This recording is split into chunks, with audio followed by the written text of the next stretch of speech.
میں نے قرآن پاک کی ایک آیت پڑھی، اللہ نے ارشاد فرمایا اور زمین و آسمان ان پر نہیں روئے۔ اس کی تفسیر میں مفسر سعلوی نے اور دوسرے مفسرین نے کیا لکھا ہے؟ لکھا کہ آسمان اور زمین یہ دونوں کبھی نہیں روئے مگر 2 مرتبہ روئے، 2 مرتبہ روئے۔ آپ کو کربلا والوں کا واسطہ ہے، میں قسم کھا کر اس ممبر سے کہہ رہا ہوں، کربلا والوں کا صحیح ذکر اب ممبروں سے نہیں ہوتا۔ خاص طور پر میں پورے دعوے کے ساتھ کہہ رہا ہوں، کس قدر ایسے لوگ ہیں، تنظیمیں ہیں کہ جو 10 محرم کو بھی ذکر کربلا نہیں کرتی اور اہل سنت میں خود کو کہلایا کرتے ہیں۔ میں آپ سے ایک وعدہ لینا چاہتا ہوں کہ کربلا والوں کا یہ تذکرہ مکمل سن کر جائیے، اپنے بچوں کو سکھائیے کربلا کیا ہے، اپنے اہل و عیال کو سکھائیے کربلا کیا ہے۔ جب سے سنی کربلا بھولنے لگا ہے تب سے حالات ایسے ہو گئے کہ سڑک سڑک چوراہے چوراہے پر تمہیں مار دیا جاتا ہے، تم اف بھی نہیں کر سکتے ہو، تمہاری اتنی حیثیت نہیں رہی کہ تم ظالم کے خلاف آواز اٹھا سکو، صرف اس لیے کیونکہ جو ظالم کے خلاف آواز اٹھانے کی طاقت دیا کرتا تھا، اس حسین کی سچی محبت ہمارے سینوں سے نکل گئی ہے۔ میں کیا عرض کر رہا تھا؟ مفسرین لکھتے ہیں 2 مرتبہ آسمان رویا ہے۔ وہ 2 وقت کون سے تھے؟ پہلا وقت تھا جب حضرت یحییٰ بن زکریا کو شہید کیا گیا، آسمان رویا، زمین روئی۔ دوسرا وقت تھا جب حسین ابن علی کو کربلا میں شہید کیا گیا تھا، آسمان رویا، زمین روئی۔ اب اس کی تفسیر میں کچھ حدیثیں پیش کرتا ہوں۔ پہلی حدیث حضرت ام سلمہ رضی اللہ تعالیٰ عنہ سے ہے۔ ام سلمہ فرماتی ہیں ایک مرتبہ میں محمد رسول اللہ صلی اللہ علیہ وسلم کے ساتھ وہ میرے گھر میں تشریف فرما تھے، میں باہر برتن وغیرہ مانج رہی تھی، اتنے میں امام حسین دوڑتے ہوئے تشریف لائے، دوڑتے ہوئے تشریف لائے، دروازے کو دھکا مارا اور اچھل کر رسول اللہ کے شکم مبارک پر بیٹھ گئے، آقا کے شکم مبارک پر بیٹھ گئے۔ اللہ اللہ، حسین کی تقدیر تو دیکھیے، دنیا میں نہ جانے کتنے لوگ گزرے ہیں لیکن کسی کو یہ شرف حاصل نہیں ہوا کہ وہ شخص کبھی حضور کے کاندھے پر ہے، کبھی حضور کے شکم مبارک پر ہے، کبھی حضور کے سینے پر ہے، اور جب حضور سجدے میں ہوں تو میرا حسین حضور کی پشت مبارک پر بیٹھا ہوا ہے۔ یہ شان ہے امام حسین کی۔ بیٹھ گئے امام حسین حضور کے شکم مبارک پر۔ تھوڑی دیر میں ام سلمہ رضی اللہ تعالی عنہ نے ایک چیخ کی آواز سنی، رونے کی آواز سنی، دہاڑنے کی آواز سنی، دوڑ کر ام سلمہ پیچھے گئیں، اندر کمرے میں داخل ہوئی، دیکھا، سنیوں غور سے سنو، نوجوانوں غور سے سنو، دیکھا آقا رو رہے ہیں۔ آقا کائنات سے پوچھا یا رسول اللہ لماذا تبکی، آخر آپ رو کیوں رہے ہیں؟ حضور نے ارشاد فرمایا ہے ابھی ابھی جبرائیل آئے تھے، جبرائیل نے مجھے خبر دی کہ آپ کا یہ نواسا کربلا کے تپتے میدان میں آپ کی ہی امت کے ذریعے، یہاں غور کرو، آپ کی ہی امت کے ذریعے شہید کیا جائے گا۔ کیا پتا چلا؟ وہ امت محمد الرسول اللہ کی ہی تھی جس نے حسین کو قتل کیا، وہ مسلمان ہی تھے جنہوں نے حسین کو قتل کیا، لیکن مسلمان تو تھے، جنتی نہیں تھے، مسلمان تو تھے، جنتی نہیں تھے، مسلمان تو تھے، حضور کے دل کو تکلیف پہنچانے والے تھے، مسلمان تو تھے، شراب کو عام کرنے والے تھے، بدکاری کو عام کرنے والے تھے۔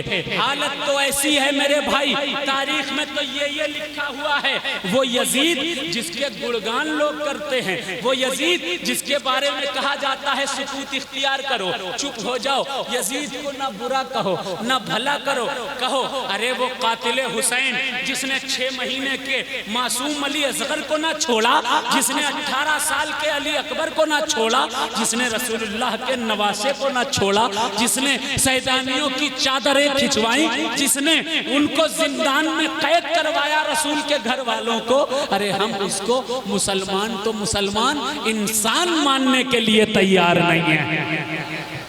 وہ انسان نہیں ہے جنہوں نے اہل بیت پر یہ ستم ڈھائے ہیں۔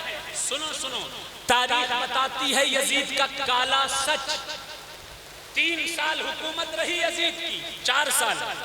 پہلی سال کا کارنامہ پتہ ہے آپ کو؟ پہلی سال اہل بیت کے گھر، رسول اللہ کے گھر والوں کو شہید کروانا، پہلا کارنامہ۔ دوسرا کارنامہ، دوسری سال ہوئی تو وہ مسجد نبوی جہاں 70,000 فرشتے اور کچھ روایات میں ہے 40,000 فرشتے روز آ کر دربار مصطفیٰ کی زیارت کیا کرتے ہیں، اس مسجد نبوی کے منبر پر گھوڑے بنوائے، گھوڑے کی لید وہاں پر نظر آئیں، اونٹ کی لید مسجد نبوی کے اندر نظر آئیں۔ 3 دن تک مدینہ شریف کی پاک اور باحیا عورتوں کو یزیدی فوج کے لیے حلال قرار دے دیا گیا اور ان پر ظلم اور تشدد کے پہاڑ توڑے گئے۔ یہ دوسرے سال کا کارنامہ تھا یزید کا۔ تیسرے سال کا کارنامہ سنیے۔ تیسرے سال وہ خانہ کعبہ جہاں پوری دنیا کا مسلمان حج کرنے جاتا ہے، جس جگہ کا احترام کرتا ہے، اس خانہ کعبہ کو اس یزید نے جلوایا، منجنیق کے ذریعے اس پر حملہ کروایا اور اس کی عزت و آبرو کو یزید نے پامال کروایا۔ کیا پتا چلا؟ 3 سال یہ کارنامے کیے، چوتھی سال وہ جہنم رسید ہو گیا اور مر گیا، ختم ہو گیا۔ عرض یہ کر رہا تھا کہ یہ امتی تو تھے جیسے آج امتی ہے۔ کل یزید کیا کر رہا تھا؟ تلوار کے ذریعے حسین کو ختم کر رہا تھا، کوشش کر رہا تھا۔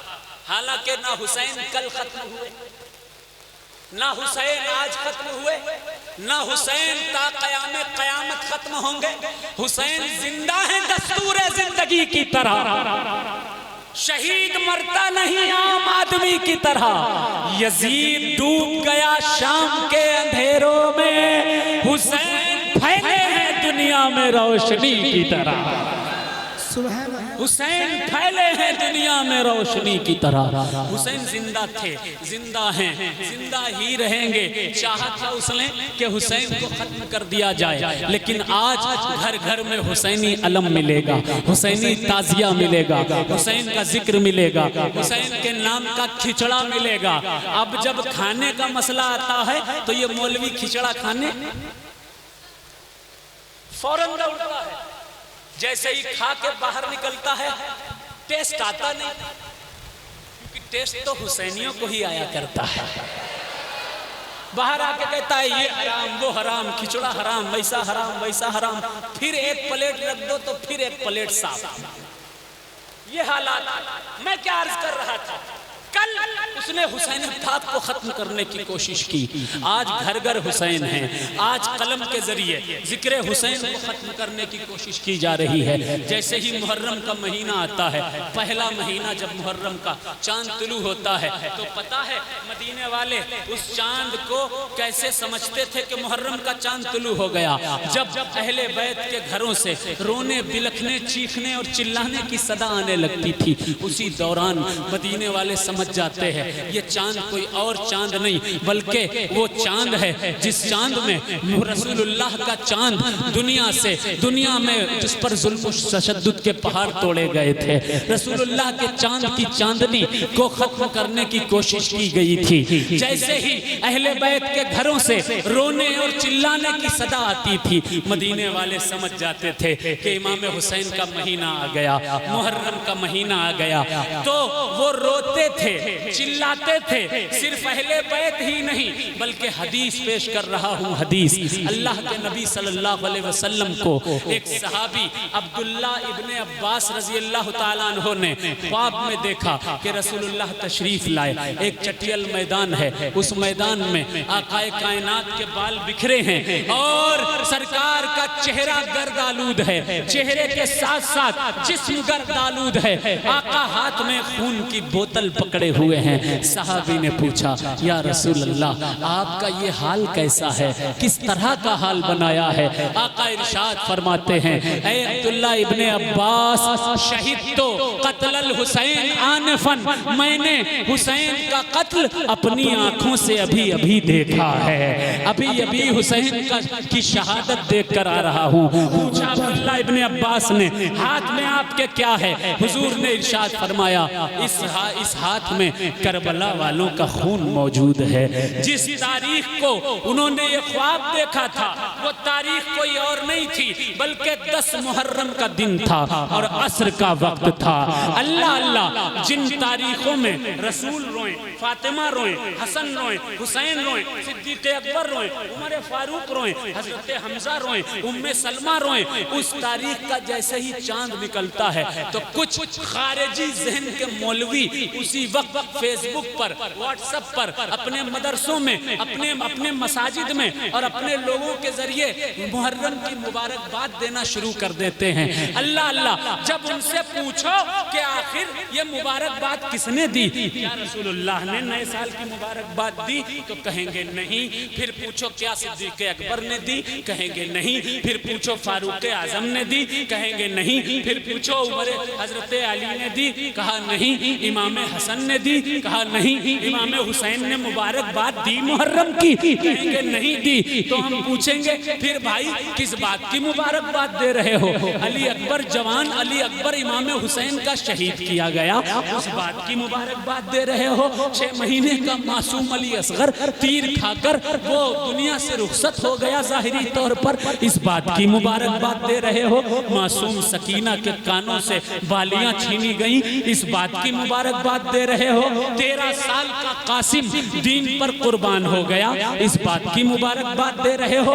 آخر تمہارے پاس دلیل کیا ہے؟ پتہ چلتا ہے ان کے پاس دلیل کچھ نہیں ہے، بس ان کا ایک مقصد ہے کہ جو سنی لوگ حسین کا غم مناتے ہیں، حضور کی سنت ادا کرتے ہیں، ان کے دل سے غم حسین نکال دیا جائے، محبت حسین نکال دی جائے۔ مگر یقین مانیے گا سنیوں، جس دن سنیوں کے دل سے حسین کی محبت نکل گئی، قسم خدا کی نہ دنیا میں تم کامیاب ہو سکتے ہو نہ آخرت میں تم کامیاب ہو سکتے ہو، کیونکہ تمہاری کامیابی کا ضامن اگر کوئی چیز ہے تو وہ صرف اور صرف محبت حسین علیہ السلام ہے۔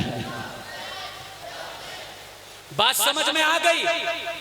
کوئی دلیل کہیں سے نہیں ملتی محرم کی مبارکباد کی، مگر یہ خارجی ذہن کے مالکین یہ زبردستی خوشیاں منا رہے ہیں۔ اب ایک روایت سنو، روایت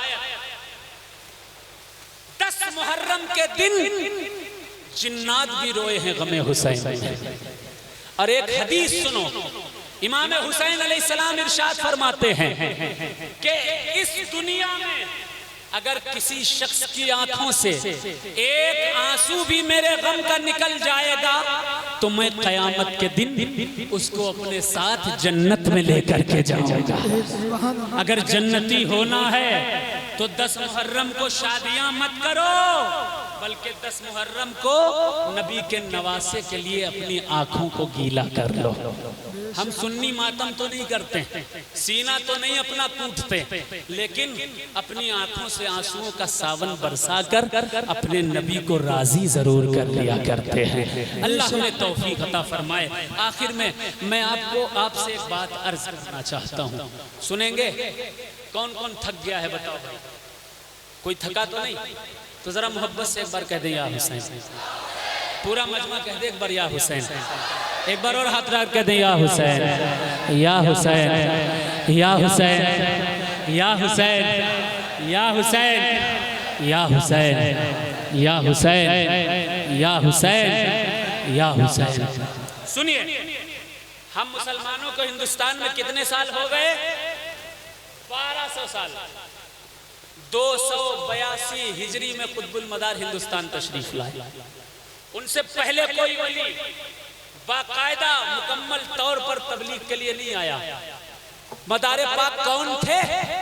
تذکرۃ المتقین میں لکھا ہے حنفی تھے۔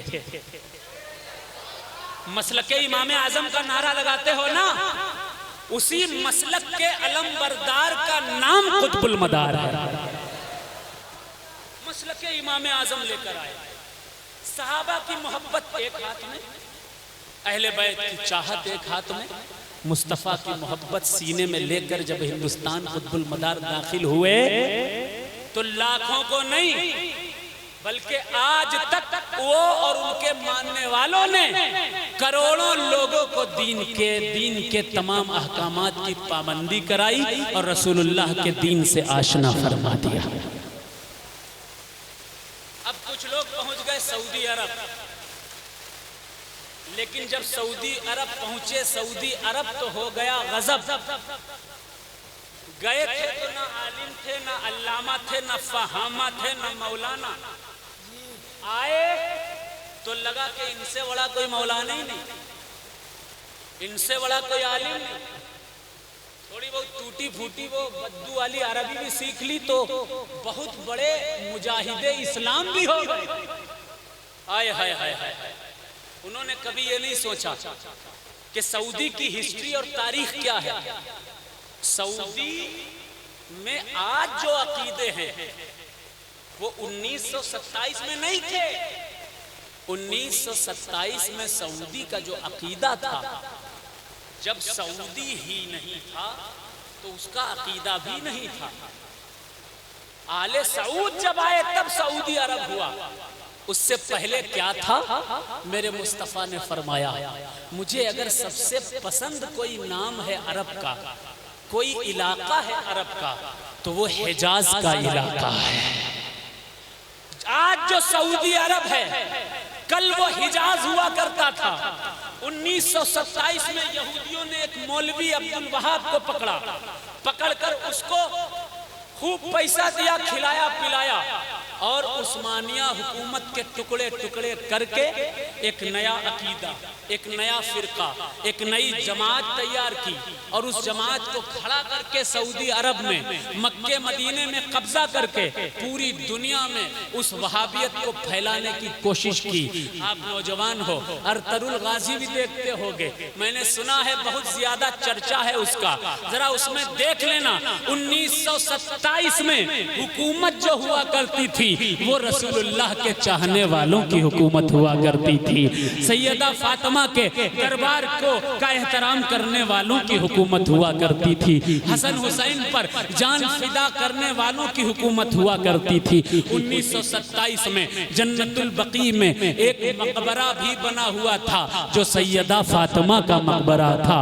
خانہ کعبہ کے قریب میں جنت المالا میں حضرت عمران کا یعنی ابو طالب کا روضہ بھی بنا ہوا تھا، مقام ابراہیم پر قبہ بھی بنا ہوا تھا، سیدنا عثمان غنی کا بہترین گنبد، صحابہ کرام کا اہل بیت کے بڑے بڑے گنبد تھے، لیکن وہابی حکومت جب ہی جیسے ہی آئی اس نے سارے گنبد توڑوا دیے، ساری خانقاہیں توڑوا دی اور نئے نئے فتنے پیدا کیے اور اللہ اپنے نئے عقیدے داخل کرنے لگے۔ لیکن میں آپ سے عرض کرنا چاہتا ہوں اصل ایمان پر 1927 کے پیدا ہوئے سعودی لوگ نہیں ہیں، بلکہ اصل ایمان پر وہ قطب المدار اور اس کے چاہنے والے ہیں جو 282 ہجری میں ہندوستان تشریف لایا اور حنفیت کا پرچار کیا اور ہر دل میں عشق مصطفیٰ پیدا کیا۔ وہ قطب المدار حق پر ہے، غوث اعظم حق پر ہیں جنہوں نے لاکھوں کو کلمہ پڑھایا، غریب نواز حق پر ہیں جنہوں نے لاکھوں کو کلمہ پڑھایا، وارث و صابر حق پر ہیں، یہ وہ ولی ہیں جن ولیوں کی ولایت کا عالم یہ ہے جس کی طرف نظر اٹھا دیں اس کی بگڑی بن جائے اور جس کی طرف نظر غصے کی کر دیں اس کی قسمت برباد ہو جائے۔ یاد رکھنا چاہیے چاہے علم غیب کا مسئلہ ہو، حاضر و ناظر کا مسئلہ ہو، مزاروں پہ جانے کا مسئلہ ہو، چادر چڑھانے کا مسئلہ ہو، ان سارے مسائل کو آپ بالائے طاق رکھ دیجئے، صرف ایک حدیث سن لیجئے۔ وہ حدیث مشکات شریف میں بھی ہے، بخاری شریف میں بھی ہے۔ اس حدیث میں کیا لکھا ہے سنیے، آقا فرماتے ہیں ان الشیطان قد عیسا ان یعبد المصلون فی جزیرۃ العرب ولکن فی التحریش بینہم۔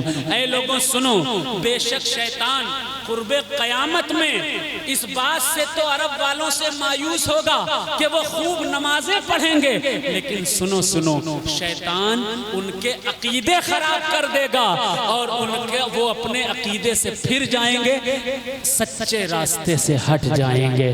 اس حدیث سے ثابت ہو گیا کہ عرب میں آج کا جو عقیدہ ہے وہ عقیدہ اسلام کے خلاف ہے، شریعت کے خلاف ہے، محبت مصطفیٰ کے خلاف ہے۔ اللہ ہمیں آپ کو سب کو سنی بنا کر زندہ رکھے اور حسینی بنا کر دنیا سے رخصت کرے۔ اللہ ہمیں اور آپ کو سب کو عمل کرنے کی توفیق عطا فرمائے۔ وما علینا الا البلاغ۔